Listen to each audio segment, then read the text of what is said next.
Bonjour chers amis, bonjour la Guadeloupe, bonjour la Guyane, bonjour la Martinique, bonjour à tous ceux qui nous regardent même de très loin. Aujourd'hui, une spécialiste. Il n'y en a pas beaucoup, hein. Et puis je suis content parce que c'est une spécialiste du tube digestif. Elle est gastro-entérologue et c'est le docteur Pénon. Bonjour à tous. Docteur Stéphanie Pénon, qui va venir nous parler aujourd'hui des troubles digestifs, notamment le syndrome de l'intestin irritable. Voilà. Alors, vous connaissez mon discours, hein. Ici, l'intestin, souvent on dit que c'est le deuxième cerveau. Ouais.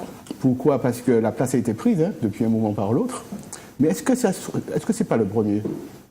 C'est vrai qu'il y a beaucoup d'innervations au niveau de l'intestin. Donc, on considère qu'il y a environ 1 million de neurones qui sont autour de l'intestin avec un réseau diffus. Donc, c'est l'équivalent de la moelle épinière. Et donc, il y a une interaction, ça s'est découvert récemment, entre effectivement le cerveau, d'accord, que tout le monde connaît, et les millions de neurones qu'il y a au niveau de l'intestin. Donc dans les deux sens. Et c'est pour ça qu'on parle souvent de deuxième cerveau. Mais moi, je serais tenté de dire le premier cerveau, parce que quand la vie est arrivée sur Terre, les unicellulaires, ils n'avaient qu'un tube digestif. Oui. Ils n'avaient pas de système nerveux. C'est vrai. Donc c'est le premier cerveau. Oui. Vous voulez qu'on regarde ce qu'est le premier cerveau ensemble? Très bien. Alors, on regarde le premier cerveau. Nous voici à présent à l'université de Graz, en Autriche, où l'on étudie de près cet organe complexe qu'est l'intestin. À nos côtés, le professeur Holzer. Bonjour. Votre spécialité, la neurogastro-entérologie. C'est un mot compliqué, vous nous le traduisez? Oui, neurogastro-entérologie est un terme effectivement un peu barbare. Il est apparu dans les années 1990 seulement. C'est une discipline à cheval entre la gastro-entérologie et la neurophysiologie, c'est-à-dire qu'elle fait le lien entre le cerveau et les intestins. L'intestin possède en effet tout un réseau de neurones connectés entre eux et avec le cerveau. Tout le monde sait qu'il y a des neurones dans le cerveau, mais la présence de cellules neuronales dans l'intestin est une découverte assez récente. Il comprend autant de neurones que la moelle épinière, si ce n'est davantage. Ce qui veut dire que l'intestin est un de nos organes les plus importants? Absolument. C'est un organe essentiel. Nous ne pourrions pas vivre sans intestin. Et son rôle ne se limite pas à la digestion. C'est sa fonction principale, indiscutablement. Mais l'intestin transmet également au cerveau un grand nombre d'informations. Et nous commençons peu à peu à comprendre comment le cerveau exploite ces informations. L'intestin a donc beaucoup à nous apprendre. Mais comment et à quel point agit-il sur nous exactement? L'intestin peut-il réellement agir sur un mécanisme aussi complexe que le comportement? Si oui, c'est qu'il communique forcément avec le cerveau. Intestin et cerveau sont bien sûr séparés, mais les anatomistes savent en effet depuis longtemps que les deux organes sont reliés par une liaison nerveuse, le nerf vague. Il descend du crâne en longeant l'œsophage et se termine dans l'abdomen où une partie de ses nombreuses ramifications entoure l'intestin. Depuis quelques années, le nerf vague est au centre de toutes les attentions. Les découvertes scientifiques se multiplient. Au moins 80% des fibres du nerf vague sont à sens unique, de l'abdomen vers le cerveau. L'intestin envoie donc plus d'informations au cerveau que l'inverse.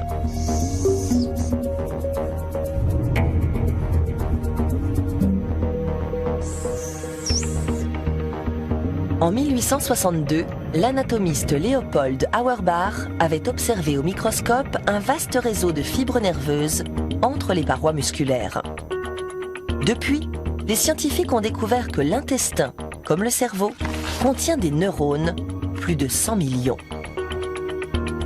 Autre point intéressant, les neurones du cerveau intestinal utilisent les mêmes neurotransmetteurs que ceux du cerveau crânien, comme la sérotonine.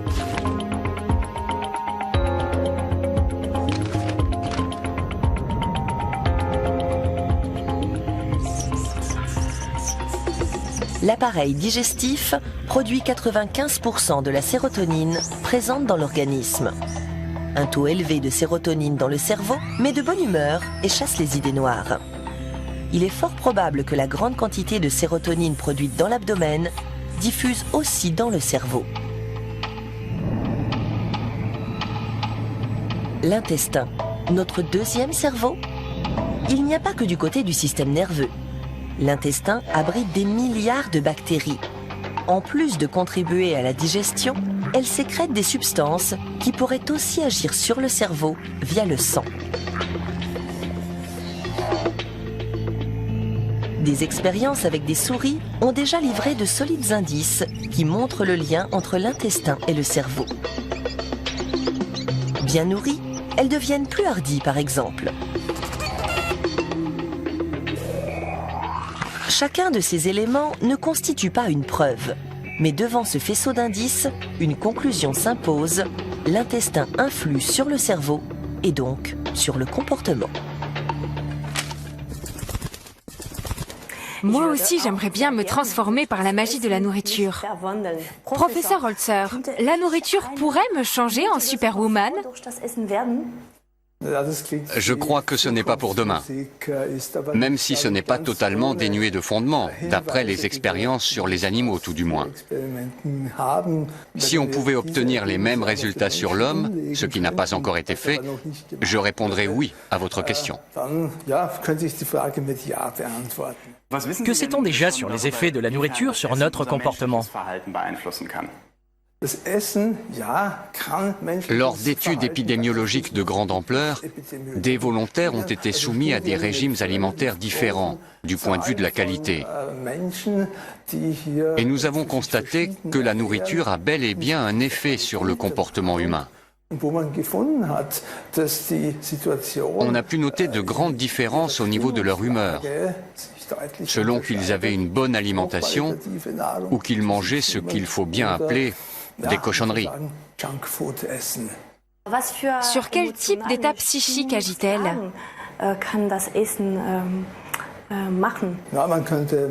On peut se sentir plus ou moins anxieux. L'anxiété est un trouble très répandu dans la population. On peut être dans un état qui tend plus ou moins vers la dépression. Les expériences sur les souris, tout du moins, montrent clairement qu'on peut observer ce type de modification du comportement. Les variations de comportement, c'est précisément ce que cette installation doit mettre en évidence. Elle va servir de terrain de promenade à deux souris. La première mange équilibrée, elle est pleine d'assurance et nous flaire avec curiosité. Autour de la seconde, soumise à un régime malbouffe, elle a peur de nous et se cache immédiatement. Ce sont vraiment deux souris totalement différentes. La deuxième a même fait sous elle. Comment les bactéries peuvent-elles déclencher la peur? C'est l'une des questions centrales de nos recherches. Comment les bactéries de la flore intestinale peuvent-elles communiquer avec le cerveau? Il y a plusieurs possibilités. Les bactéries intestinales sécrètent des substances qui passent dans le sang et peuvent atteindre le cerveau, par exemple.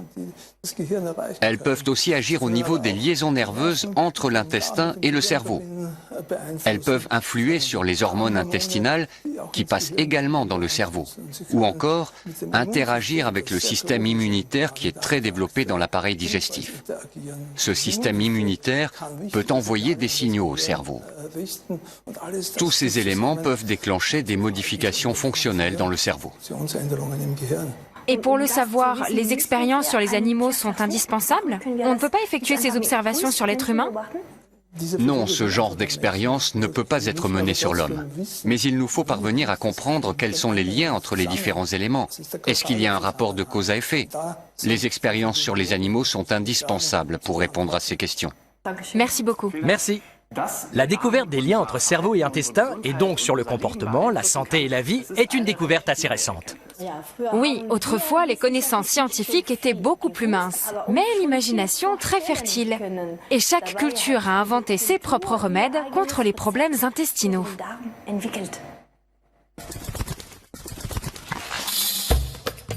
Depuis la nuit des temps, la digestion et ses conséquences sur la santé sont une énigme pour l'humanité. Les Égyptiens considèrent l'intestin comme un foyer de maladie. Sa purification est un rituel important à la cour des pharaons. Les médecins qui la pratiquent portent le titre de berger de l'anus. Si la digestion se fait mal, les Égyptiens pensent que des matières néfastes s'amassent dans les vaisseaux comme des bancs de sable. Ils administrent des clystères ou lavements. De l'eau, de la bile de bœuf et des huiles sont introduites dans l'intestin pour le nettoyer. Une méthode d'origine religieuse. L'ibis, oiseau sacré, est censé s'administrer lui-même des lavements avec son long bec recourbé. Comme les Égyptiens, les Grecs de l'Antiquité pratiquent beaucoup le lavement. En revanche, ils n'attribuent plus aux dieux le déclenchement des maladies ou leur guérison. Hippocrate élabore une doctrine rigoureusement rationnelle. Le corps est composé de 4 humeurs: le sang, le flegme, la bile jaune et la bile noire. Le dérèglement de leur équilibre cause des maladies intestinales qui peuvent notamment entraîner des déséquilibres psychiques. Purger l'intestin permet d'éliminer les humeurs en excès et par conséquent de soigner les troubles de l'âme. Le Moyen-Âge bannit la pensée rationnelle de l'Europe. À Rome, le pape met ses excréments dans un os humain et le jette dans le Tibre. Il espère, en le faisant régulièrement, se débarrasser ainsi de ses problèmes de transit. La Renaissance remet le rationalisme à l'honneur. Les connaissances anatomiques progressent, mais le fonctionnement et les troubles de l'estomac et de l'intestin restent encore très mystérieux pour les savants. Louis XIV, le roi Soleil, souffre après chaque repas de redoutables maux de ventre et de ballonnements. Ses médecins lui prescrivent un puissant laxatif, une décoction de poudre de serpent, d'encens et de crottin de cheval. Il se précipite aux toilettes jusqu'à 18 fois par jour. Lui aussi se voit administrer des clystères, des centaines au cours de son règne, et toujours en présence de la cour. C'est un accident qui permet la première véritable observation de la digestion. Près du lac Michigan, aux États-Unis, une balle tirée accidentellement traverse les côtes, un poumon et perfore l'estomac d'un homme. Une aubaine pour le médecin William Beaumont. Le blessé se rétablit en gardant un trou dans l'estomac. Le médecin y introduit de la nourriture et observe la digestion en direct. Il est le premier à montrer que le suc gastrique décompose les aliments. Au XXe siècle, on découvre la flore intestinale. Mais les médecins, y voyant d'abord les symptômes d'une maladie, essaient de l'éliminer avec des lavements et des opérations. Il faudra des années pour comprendre qu'elle est indispensable à la digestion. Autre découverte, l'intestin possède un système nerveux qui contrôle ce processus. Des chercheurs constatent aussi que l'intestin et le cerveau échangent des informations. Malgré ces avancées, la digestion garde sa part de mystère. Plus que jamais, les scientifiques s'interrogent sur l'influence de l'intestin sur notre psyché. Alors, docteur Pennon, qu'est-ce que vous pensez de cette information ? C'est intéressant pour les patients de savoir un petit peu que l'intestin ne sert pas qu'à la digestion. Souvent, c'est un organe qui est mis de côté, dont on ne parle pas beaucoup. D'accord ? Et puis, c'est quand même un problème qui touche à peu près 10 à 20% de la population. Donc ce film il est intéressant pour savoir un petit peu, pour apprendre à connaître l'intestin. Et puis, on va en parler tout à l'heure, les différents axes thérapeutiques qu'on peut proposer pour les patients qui souffrent du syndrome de l'intestin irritable. Est-ce que les patientes, vous avez beaucoup de patientes ou de patients, dites-moi? C'est vrai qu'il y a une légère prédominance féminine, mais ça peut toucher les hommes comme les femmes, et puis les sujets jeunes comme les plus âgés. Mais c'est vrai qu'il y a une légère prédominance féminine. En général, dans tous les cabinets médicaux, oui. Parce que les femmes sont un peu plus conscientes, c'est sûr. Et plus courageuses aussi. Oui. Peut-être. Alors, celles qui viennent vous voir, est-ce qu'elles ont une information sur l'intestin? Non. Souvent, elles se plaignent directement. Donc, le syndrome de l'intestin irritable, ce sont les douleurs abdominales, l'inconfort digestif, les ballonnements, et puis les troubles du transit, qui peuvent aller de la diarrhée à la constipation, et souvent avec un trouble mixte, alternance diarrhée-constipation, qui alterne vraiment la qualité de vie. Donc, c'est surtout la principale plainte. Et puis, ce qu'elles font ressortir, surtout, c'est leur inquiétude par rapport à une maladie organique, c'est-à-dire par exemple un cancer du côlon, une maladie inflammatoire, quelque chose que l'on peut prouver visuellement, histologiquement, voilà. par rapport aux troubles fonctionnels qui existent vraiment, mais qui n'a pas de caractère malin. Voilà. Dans la graduation des cancers, parce qu'on parle beaucoup du cancer du sein, du cancer de la prostate, ce sont des choses, je dirais, communes malheureusement en Martinique. Le cancer de l'intestin se trouve derrière, juste derrière. Oui, voilà. Donc, dans l'intestin, donc on dit il y a l'intestin grêle et l'intestin, le gros intestin, donc le côlon. Donc, effectivement, le cancer du côlon, hein, c'est quelque chose, c'est un cancer qui touche à la fois les hommes et les femmes, surtout à partir de 50 ans. D'accord. C'est pour ça qu'il y a des campagnes de dépistage qui sont faites pour amener le plus de personnes à la coloscopie, puisque le principe est il vaut mieux prévenir que guérir, avec des examens endoscopiques où on peut dépister d'abord les polypes qui peuvent évoluer, on le sait, au bout d'une dizaine d'années en cancer du côlon. Donc effectivement, c'est une préoccupation très importante pour les pouvoirs publics. Alors de temps en temps, je vous interromps pour éclaircir certaines choses. Oui, bien sûr. Vous parlez d'examen endoscopique, oui. Quoi ça consiste pour nos amis de l'autre côté? Très bien. Alors une endoscopie, en général, ça consiste à aller voir à l'intérieur d'un organe ce qui se passe, notamment avec une caméra. Donc ça concerne les endoscopies donc, digestives, pour aller voir le tube digestif, mais on peut avoir dans les voies urologiques, pour aller voir les urtères, pour aller voir les poumons, par exemple. Donc, le principe est d'aller voir pour la coloscopie dans le gros intestin, donc le côlon, avec un endoscope qui est un tube souple au bout duquel il y a une caméra. Et les images, elles sont retranscrites en direct sur un écran, ce qui nous permet de progresser à l'intérieur du côlon et de voir ce qui s'y passe directement. En général, qu'est-ce qui s'y passe alors à côté de nous? Alors, donc c'est un examen qui se fait sous anesthésie générale, ça dure 15 à 20 minutes. Et puis, le principe est de dépister notamment les lésions précancéreuses, donc les polypes, d'accord. Ce qui nous permet d'ailleurs de traiter ces polypes, de les retirer pendant le même examen, d'accord. Donc c'est ce qui est intéressant dans la coloscopie. Par ailleurs, on peut dépister d'autres anomalies qui concernent les maladies inflammatoires, en faisant des prélèvements, des anomalies qu'on ne voit uniquement qu'au microscope. Voilà, des anomalies vasculaires, d'arrêter des saignements. Donc voilà, il y a plusieurs indications à la coloscopie. Et puis, ce qui est intéressant, c'est de pouvoir dire directement au patient, on a vu telle chose, etc., tout de suite après l'examen. Est-ce que les Martiniquais sont très concernés par le cancer de l'intestin? De plus en plus. De plus en plus, il y a beaucoup de personnes qui viennent parce qu'il y a un antécédent soit de polype, soit de cancer du côlon dans la famille. Mais c'est vrai que c'est quelque chose qui reste assez tabou. On a peur souvent de savoir ce qui se passe, alors que l'intérêt, c'est vraiment de dépister au plus tôt pour éviter l'évolution vers un cancer. Donc c'est vrai que c'est important de faire ces campagnes de dépistage. L'information du médecin traitant aussi est très importante pour les patients, pour qu'ils sachent, qu'ils connaissent l'intérêt de ces examens-là. Et puis aussi les campagnes publicitaires qui servent aussi à améliorer l'accès à l'information. D'ailleurs, la MREC fait un gros travail de ce côté-là. C'est ça, exactement. Alors, c'est pour ça que je rappelle souvent aux patients qui nous regardent, à partir de 50 ans, vous allez recevoir une enveloppe de la MREC pour ce contrôle des selles de grâce. Faites-le. Et puis maintenant, ça a changé, c'est encore beaucoup plus facile. C'est ça. Il y a juste quelque chose à mettre dans les selles, voilà, c'est très très rapide. Il y a peu de manipulation, il n'y a qu'un seul test à faire, qui est beaucoup plus sensible.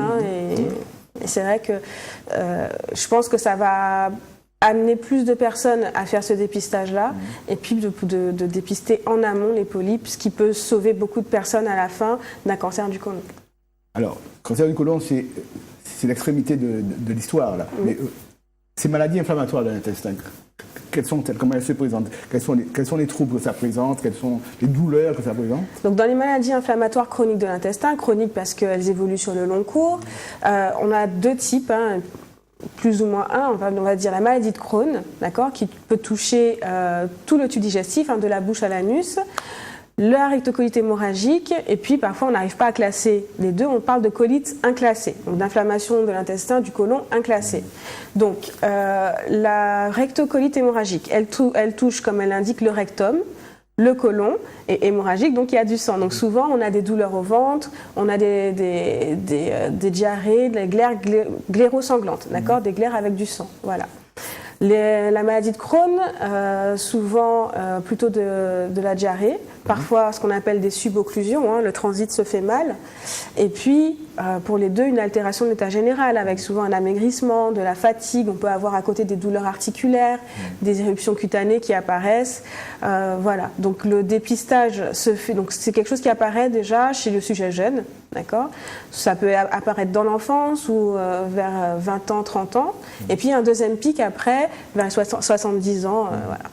Donc, il y a des signes à la biologie et aussi sur ce que les patients vont nous dire qui vont amener au dépistage par la coloscopie et par les prélèvements qu'on pourra faire par le biais de cet examen.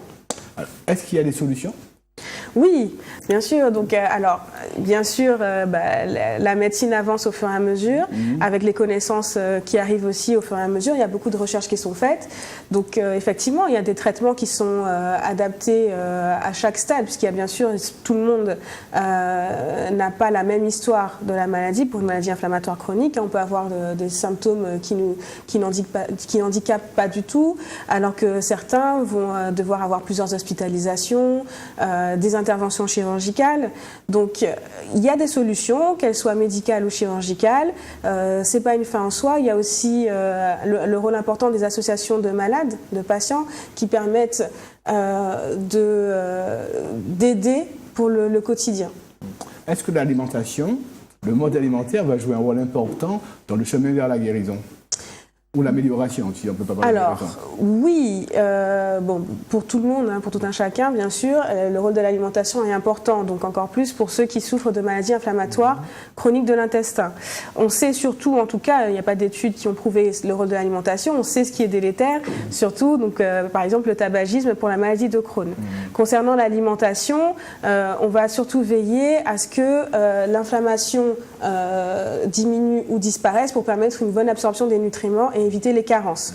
Donc après, on ne va pas forcément axer le traitement de ces patients sur une alimentation de tel type ou autre, mais plutôt sur le rétablissement de la barrière intestinale. Est-ce qu'il y a des périodes de tranquillité quand on a une maladie de Crohn? Est-ce qu'il y a une période de tranquillité quand on a une recto chronique hémorragique? Est-ce qu'il y a on peut rester quelquefois 2 ans sans être infirme. Ah oui, bien sûr, on peut avoir ça évolue par poussée.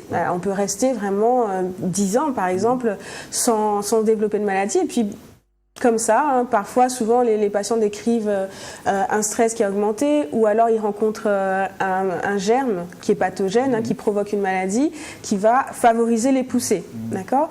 Donc, effectivement, il y a des traitements pour les poussées, des traitements de fond qui permettent de garder la maladie en équilibre et asymptomatique. Autant que faire se peut, bien sûr. Voilà. Mais quand on a une maladie de Crohn, c'est pour très longtemps. Oui, alors l'histoire naturelle montre quand même qu'il peut y avoir une atténuation des symptômes au fur et à mesure qu'on avance dans la vie. Souvent, on a besoin effectivement d'une intervention chirurgicale selon déjà le mode d'entrée dans la maladie. Donc on sait déjà à peu près quels patients sont les plus graves. D'accord ? Par exemple, avec ce qu'on appelle les fistules, un conduit qui va se former entre 2 organes, que ce soit l'intestin grêle par exemple et un autre segment de l'intestin grêle, entre l'intestin grêle et le côlon ou la vessie ou le vagin. Il y a des manifestations qui sont bien sûr plus compliquées, plus graves que d'autres et on sait déjà que ces patients-là peuvent bénéficier de chirurgie, etc. D'autres vont avoir une manifestation très légère à type de diarrhée, de douleur abdominale qu'on pourra gérer aussi autrement. Et puis avec les traitements qu'on a actuellement de disponibles, on essaie de gérer tout ça et d'apporter un équilibre. Mais au fur et à mesure, on sait que ça a tendance effectivement à se calmer. Alors, vous avez parlé de pathologies lourdes quand même. Oui. Il y en a d'autres. Oui, bien sûr. Alors, les autres. Bon, ce qu'il y a souvent, que les Antillais notamment apprennent à connaître, les diverticules. Donc là, souvent on entend, les patients viennent me dire, oui, j'ai fait une diverticulite, j'ai des diverticules, il y a un régime particulier à faire, etc. Donc les diverticules, ce ne sont pas des lésions précancéreuses. Donc déjà, je les rassure souvent en leur disant, on a des diverticules, on a tendance à en avoir au fur et à mesure qu'on avance en âge, et puis qui apparaissent plus chez des personnes que d'autres en fonction, bien sûr, du régime alimentaire, du transit et des pressions mécaniques qui sont appliquées au côlon. Voilà, donc les diverticules, ce sont des petites hernies de la paroi du côlon, de la musculeuse, qui font qu'il y a une déformation, qui dans 90% des cas vont être asymptomatiques, ne jamais se compliquer. Et puis chez certains patients, on peut avoir soit un saignement, ce qu'on appelle l'hémorragie diverticulaire, qui peut régresser spontanément, ou lorsqu'elle ne régresse pas spontanément, qu'on peut prendre en charge de façon à l'endoscopie, par exemple, ou en radiologie. Et ça peut parfois s'infecter, donc ce qu'on appelle la diverticulite. À ce moment-là, on a des douleurs abdominales, on a un transit qui est arrêté, qui est ralenti, avec de la fièvre, des signes infectieux, qui peut passer, lorsqu'elle n'est pas compliquée, avec un traitement antibiotique. Et la constipation en Martinique? La constipation, c'est un vrai problème, pas que pour les Antillais, parce que je pense qu'il y a beaucoup de personnes qui oublient le rôle donc, de l'hydratation et de l'activité physique. Donc ça, c'est un axe effectivement sur lequel on insiste beaucoup. Ça concerne beaucoup de personnes. Souvent, ils nous disent oui, j'ai des selles une fois par semaine, une fois tous les 10 jours. Donc bien sûr, les personnes qui ont des selles tous les 2-3 jours, ça ne veut pas dire qu'elles sont constipées, d'accord ? On a chacun notre rythme, un transit particulier, notre rythme. Et on ne peut pas dire qu'on est constipé parce que j'ai les selles espacées. Donc en tout cas, ça concerne beaucoup de personnes. Ce qui est important déjà, c'est ce qu'on appelle les règles hygiéno-diététiques, donc manger beaucoup de fibres, boire beaucoup d'eau, bien s'hydrater, et puis l'activité physique qui est très importante pour favoriser la descente du bol alimentaire, et puis les échanges qui se font pendant la digestion. Alors, en dehors de la rectocolite hémorragique ou de la maladie de Crohn, il y a des gens qui se traînent avec des diarrhées. Oui. Ils sont liés à l'alimentation, à des habitudes familiales. D'accord. L'exploration d'une diarrhée, elle est quand même de base assez compliquée parce que ça regroupe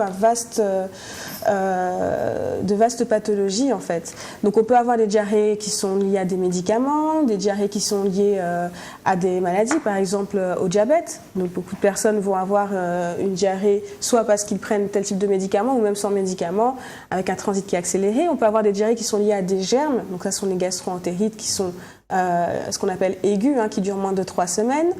Et puis pour ce qui est des diarrhées chroniques, donc on va faire un bilan sanguin, vérifier qu'il n'y a pas de problème thyroïdien par exemple, qu'il n'y a pas ce qu'on appelle la maladie cœliaque ou l'intolérance au gluten, qu'il n'y a pas de lésions microscopiques, ce qu'on appelle les colites microscopiques, l'inflammation du côlon microscopique qui peut créer aussi ces diarrhées. Il y a vraiment beaucoup de choses qui peuvent créer ça. Donc on va faire un bilan standard, type, avec une prise de sang, une endoscopie, des prélèvements. Et puis, si tous ces examens reviennent normaux, à ce moment-là, on pourra parler de syndrome de l'intestin irritable, qui en général est bien équilibré, bien réglé, avec la prescription de ralentisseurs du transit. Alors, vous avez fait allusion à l'intolérance au gluten en Martinique, enfin partout, mais comme nous vivons là, en Martinique, on parle beaucoup d'intolérance au gluten. Et il y a des gens qui disent « Moi, je fais une intolérance au gluten, donc je mange peu de gluten. » Et ils vont dans les magasins diététiques, ils achètent des compléments alimentaires pour intolérance au gluten, mais qui sont en général très sucrés. Donc, alors, dites-nous ce que vous pensez de ce phénomène-là. Il y a beaucoup d'études qui montrent effectivement qu'un régime pauvre en gluten améliore les symptômes, notamment des patients qui ont un syndrome de l'intestin irritable. Je fais bien la différence et je leur dis bien en consultation que non, il n'y a pas d'intolérance au gluten, puisque l'intolérance au gluten, la maladie cœliaque. Lorsqu'il y a une vraie maladie cœliaque, c'est vraiment une réaction allergique à une protéine, notamment la gliadine, avec une inflammation de l'intestin et ce qu'on appelle une atrophie villositaire. Il y aura une destruction des cellules de l'intestin qui vont empêcher la digestion. Donc ces patients ont une diarrhée graisseuse, ils ont vraiment une grosse perte de poids, des carences en vitamines qui sont très importantes et avec un test thérapeutique qui est évident avec la reprise de poids lorsqu'on évite le gluten. Concernant les autres patients qui voient une amélioration avec un régime pauvre en gluten, effectivement, ça a été prouvé. Ce qui est important de comprendre, c'est qu'il ne faut pas faire une éviction stricte du gluten, notamment la réintroduction, elle peut être difficile. Et puis les régimes d'éviction, souvent, ils entraînent des carences. Donc on peut favoriser certains aliments, en limiter d'autres, mais ne pas faire de régime d'éviction strict quand votre médecin ne vous a pas donné le diagnostic d'intolérance au gluten. Parce qu'il y en a plein comme ça maintenant. Oui, les gens énormément. ne parlent que de ça. Oui. Il y a même des restaurants à Fort-de-France où on peut manger sans gluten. Ouais. Ils sont très bons. Je suis allé manger là, c'est très bien. Mais je trouve qu'il faudrait faire attention à ne pas consommer systématiquement les aliments sans gluten parce qu'ils sont riches en sucre et il y a un risque de tomber vers un diabète, même si c'est un petit diabète, si jamais on peut dire ça, mais c'est un diabète quand même, un début de diabète. Hein. C'est ça. Qu'est-ce que vous pensez des probiotiques ? Je pense qu'on va les utiliser de plus en plus. On apprend de plus en plus à les connaître, puisque maintenant qu'on s'intéresse vraiment à l'intestin, à ce qui se passe, je pense que ça va rentrer de plus en plus dans la prise en charge, notamment des syndromes de l'intestin irritable, mais par ailleurs d'autres pathologies. Puisqu'on a montré donc le microbiote, ce sont les milliards de bactéries qui colonisent notre intestin, qu'on appelle commensales, parce qu'on vit en harmonie avec elles, qui ne sont pas pathogènes, contrairement à d'autres. D'accord ? Et on sait que donc, ce microbiote va être formé dans les premières années de vie, et qu'il va, en fonction des espèces de bactéries qu'on aura et de leur quantité, nous prédisposer à certaines pathologies ou nous protéger d'autres.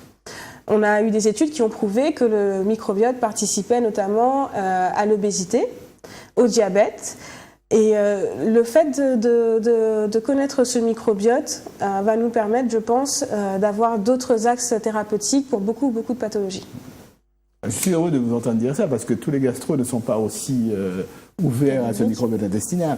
Alors, il existe maintenant un laboratoire en Europe qui est capable de séquencer le microbiote intestinal. Et grâce à cela, on peut commencer à aider les patients d'une autre façon. Parce que pendant longtemps, on ne pouvait avoir accès qu'à 30% du microbiote. C'est-à-dire que quand on nous donnait un traitement pour l'intestin, il y avait une bonne partie qui ne pouvait pas bénéficier du traitement parce qu'on ne savait pas. Maintenant, on sait, les choses vont vite.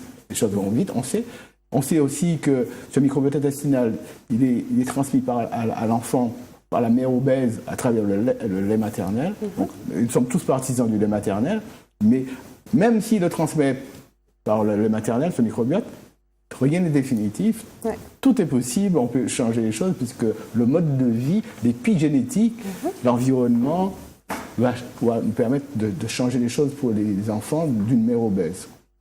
Effectivement, il y a des études qui ont montré que le changement d'alimentation, de mode de vie, pouvait modifier le microbiote intestinal, effectivement.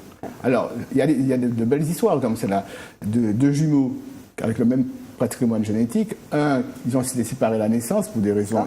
Et il y en a un qui était élevé par une famille d'obèses, l'autre par une famille de non-obèses. Et celui qui était dans la famille d'obèses devient obèse. Oui. Ça prouve que tout ce qu'il y a autour de nous... notre façon de vivre, l'épigénétique, le stress. Oui. Parce qu'un stress qui est un facteur important. D'ailleurs, la majorité des gens qui viennent dans les cabinets médicaux, parce qu'ils sont malades, 80% de cette maladie est le stress. Hein. Oui. Et dans votre cabinet en particulier, parce que la peur au ventre... C'est une très bonne expression. Effectivement. Donc, d'ailleurs, le syndrome de l'intestin irritable, souvent, est aggravé par les facteurs anxieux. Effectivement, souvent, ce sont des personnes qui sont anxieuses, qui connaissent très bien les pathologies. Et c'est vrai, comme on le disait, le cerveau est en interaction, celui qu'on connaît, bien sûr, avec les millions de neurones qui constituent l'intestin, et par l'intermédiaire notamment de la sérotonine, de certaines hormones, qui, bien sûr, vont pouvoir modifier notamment la perméabilité des cellules de l'intestin, vont modifier la vascularisation de l'intestin, vont modifier la façon dont on réagit à certains antigènes, à certains éléments étrangers, qu'ils soient alimentaires ou bactériens.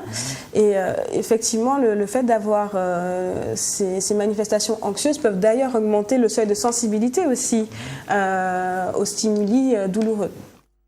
En plus, ce stress anxieux va avoir un effet délétère au niveau des surrénales, puisqu'il y aura une chute du cortisol, et tant que le cortisol ne sera pas remonté, on ne pourra pas changer grand-chose. On pourra faire tous les régimes du monde, ça serait strictement rien.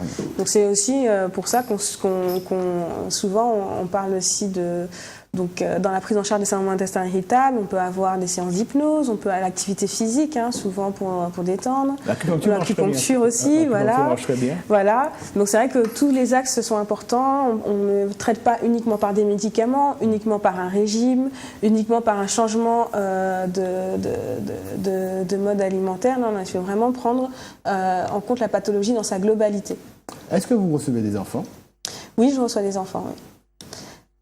Qu'est-ce que vous pensez du lait? Le lait, je pense que il n'y a pas forcément, faut pas faire d'éviction dès l'enfance. Je pense que de toute façon, dans notre culture, on a tendance à abandonner au fur et à mesure le lait, et puis on tolère souvent le lait très bien dans l'enfance, et puis on se rend compte après que à l'âge adulte, quand on veut réintroduire, là, on est ballonné, on a la diarrhée, ou parfois on est constipé. Là, on a des symptômes. Effectivement, on parle de déficit en lactase, puisque c'est une enzyme, une protéine qui va nous aider à digérer le lait. Je pense que je suis contre moi les régimes d'éviction. Est-ce que ça ne vient pas de la qualité du lait? Parce qu'avant, le lait que nous avons vu aux Antilles, en France, celui que je connaissais quand j'étais jeune, c'était un lait qui était pris chez la vache, qui était dans le pré, alors que maintenant les vaches sont enfermées dans les batteries, on les pique, on leur donne une alimentation qui n'est pas adaptée. Ce lait qu'on peut garder 3 à 4 mois dans le réfrigérateur, celui que nous avions à l'époque, il fallait le réchauffer tout de suite. Il y avait une crème qui montait, qui donnait la qualité. Oui, bien sûr. Peut-être que celui-là était acceptable et que celui-là l'est moins. C'est possible. Ça ne concerne pas que le lait. Dans ce cas-là, ça concerne aussi les fruits et légumes qu'on consomme. Bien sûr. Il y a beaucoup de... Et puis les produits alimentaires, les viandes aussi. Donc, c'est l'alimentation en général. Voilà, je parle beaucoup du lait, c'est vrai, mais parce que je vois beaucoup de personnes qui font des intolérances au lait, mais tout le reste, il n'y a pas que le lait. Bien sûr. Il y a d'autres aliments. Il y a des légumes verts, par exemple, que les gens supportent difficilement. Vous savez que la laitue, qui a grande presse, peut, pour certaines personnes, entraîner des ballonnements. Bien sûr. Vous en voyez chez vous? Bien sûr, énormément. C'est pour ça que déjà, chez les personnes qui souffrent du syndrome de l'intestin irritable, on déconseille effectivement les crudités. Donc la laitue, de toute façon, elle ne va pas être absorbée. Elle va aider, pour certains, au transit, de par les fibres qu'elle va apporter. Certains, par exemple, les concombres, de par l'hydratation. Mais c'est vrai que ça occasionne beaucoup de douleurs, de ballonnements chez ceux qui souffrent déjà de ces pathologies. Alors, en Martinique, on a l'impression que quand on voit les journaux au cabinet, qu'il y a une majorité de patients qui ont des problèmes intestinaux. Qui c'est qui n'a pas de problème intestinal à la Martinique? Je ne sais pas, je n'ai pas encore fait d'études à ce sujet-là, mais c'est vrai que dans sa vie, à un moment ou à un autre, on va rencontrer ce problème. Je pense effectivement que ce soit ce qu'on appelle la dyspepsie, l'inconfort après avoir mangé, les brûlures de l'estomac, la sensation de satiété très rapide, les ballonnements, les flatulences. Je pense que chacun, à un moment dans sa vie, à une période, à un moment donné, va connaître des problèmes intestinaux. Comme on l'a dit, c'est quelque chose qui est en étroite collaboration avec l'environnement extérieur, les facteurs psychogènes, de stress.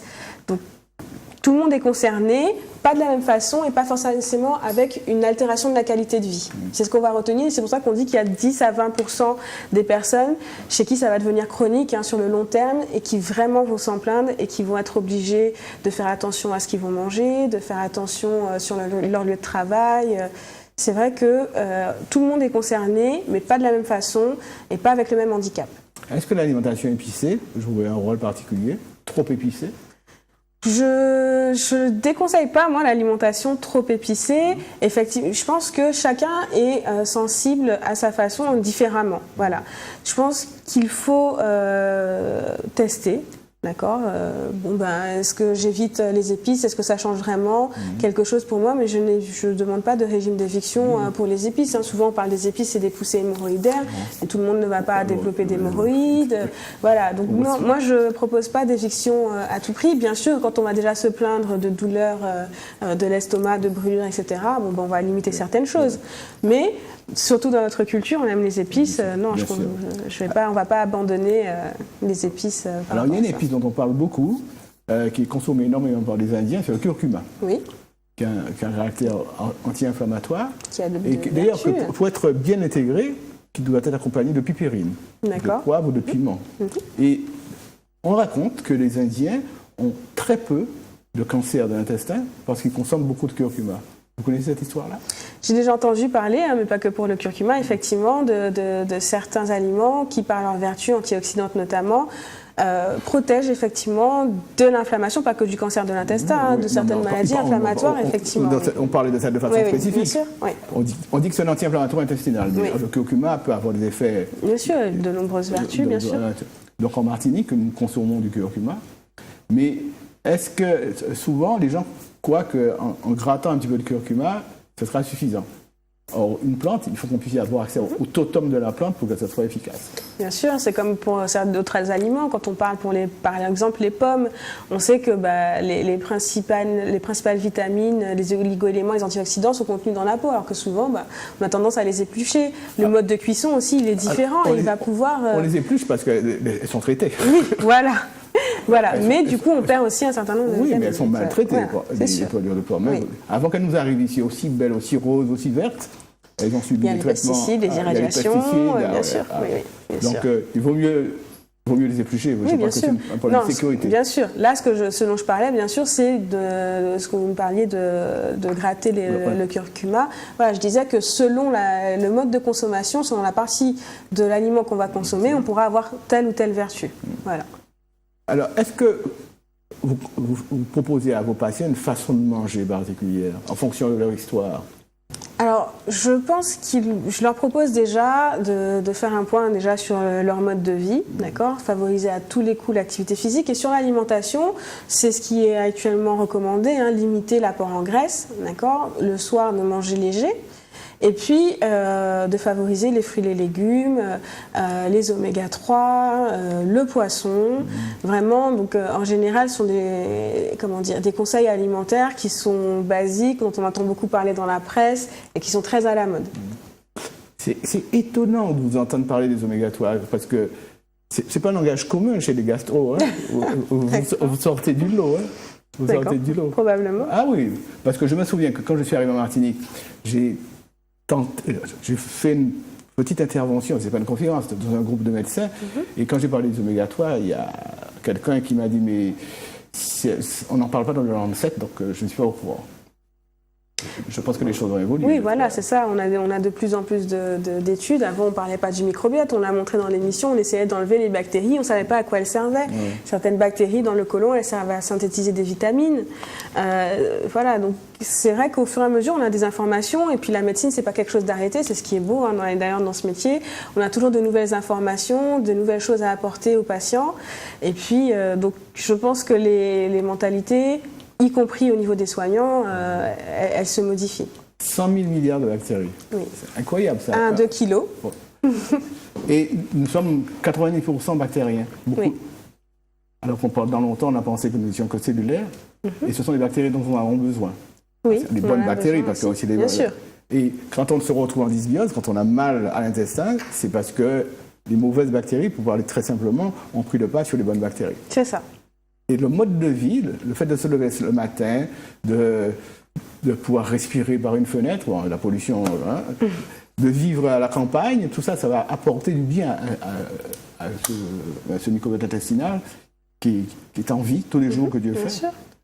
Et qui interagit avec l'alimentation, avec les facteurs locaux, c'est-à-dire les vaisseaux qu'on aura à l'intérieur de l'intestin et du côlon, avec la façon dont notre transit se fait, l'apport en fibres, et puis l'apport en certaines protéines ou glucides, en certains glucides qui sont apportés en trop grande quantité et qui, là, peuvent être transformés par ces bactéries en gaz, d'où parfois des ballonnements.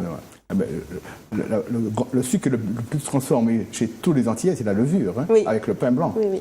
Pas seulement le pain blanc, le pain complet aussi. Oui. La levure, c'est un... Alors, ça ne veut pas dire qu'il ne fallait pas manger de pain, je n'ai pas dit ça. Mais il faut savoir que la levure est un grand facteur de ballonnement. Donc, quand on mange du pain, il y a un risque de ballonnement. Effectivement. Eh bien, vous savez que ça se passe bien. Nous avons parlé de beaucoup de choses. Oui. On a parlé du microbiote, et ça, c'était essentiel quand même. Parce que à partir d'aujourd'hui, on sait que les gastro s'intéressent à notre microbiote. Non, parce qu'on se sentait un petit peu perdu. Oui, on se sentait un peu perdu parce que c'était tellement évident pour les micronutritionnistes, parce que ça fait partie de notre enseignement. Bien sûr. Il a fallu que certains livres sortent sur le deuxième cerveau en particulier, et depuis une dizaine d'années, il y a pléthore, il y a au moins une dizaine de livres aussi qui sont sortis pour parler de ce microbiote dans l'intestin. Le rôle important de cet intestin, qui n'est pas seulement un tube d'évacuation, mais c'est un tube dans lequel il se passe toute une vie, et le microbiote intestinal, c'est une vie entière. 80% de la sérotonine est synthétisée du corps et transformée au niveau du microbiote. Ça veut dire quoi? Que si jamais nous sommes dépressifs, l'origine est très certainement intestinale. Donc, si jamais on est dépressif et que l'origine est intestinale, pour aider à sortir de sa déprime, il faut peut-être soigner son intestin. Effectivement, donc c'est ce qu'on disait, hein, il y a des interactions des deux côtés et dans les deux sens surtout, de l'intestin vers le cerveau et du cerveau vers l'intestin. Beaucoup plus de l'intestin vers le cerveau. Je suis d'accord, et d'ailleurs il y a beaucoup, c'est encore en cours d'études, hein, parfois donc il y a tendance à privilégier donc le sens cerveau vers intestin, et donc parfois les personnes qui souffrent du syndrome de l'intestin irritable ont des antidépresseurs à petite dose. Et puis maintenant, de plus en plus, on commence à faire le contraire, parler d'alimentation et d'hygiène de vie pour se sentir bien dans sa tête. Merci beaucoup d'être venue, madame. Merci à vous de m'avoir invité. Vous avez apporté des éléments nouveaux et intéressants. Si jamais vous deviez dire quelque chose à nos compatriotes en ce qui concerne leur intestin, qu'est-ce que vous leur diriez? Je pense que l'important par rapport à l'intestin, c'est d'avoir une bonne relation avec son médecin, d'accord ? De poser toutes les questions qui sont nécessaires à nous rassurer sur le fait qu'il n'y a rien de pathologique, de malin en tout cas, d'accord, de grave, et qu'on peut gérer, et surtout de ne pas perdre espoir. Hein. Ce qui fonctionne pour certains patients ne vont pas fonctionner forcément pour d'autres, d'accord, que c'est quelque chose qui est vraiment à prendre sur plusieurs axes, avec plusieurs disciplines. Hein. On a parlé de nutrition, on a parlé d'acupuncture, on a parlé de tout ce qui était psychologique et d'hypnose, on a parlé d'alimentation, d'activité physique. Donc vraiment, je pense qu'il faut aller demander conseil, hein, un conseil médical. Et puis c'est quelque chose qui ne va pas se gérer tout de suite, tout de suite. Ça peut prendre un peu de temps, mais en général, on voit l'amélioration qui va suivre après. Donc surtout, les symptômes, effectivement, ils sont ressentis, ils altèrent la qualité de vie. Mais c'est un diagnostic d'élimination. On fera tout pour éliminer les choses graves, comme les cancers, comme les maladies inflammatoires de l'intestin. Et une fois qu'on a ce diagnostic, on travaille ensemble, hein, le soignant et le patient, hein, pour arriver à un bien-être. Merci beaucoup, docteur Stéphanie Pénon. J'espère que vous allez nous promettre de revenir un jour. Bien sûr, si vous m'invitez. Merci encore. À bientôt. Au revoir. Bye bye, à la semaine prochaine.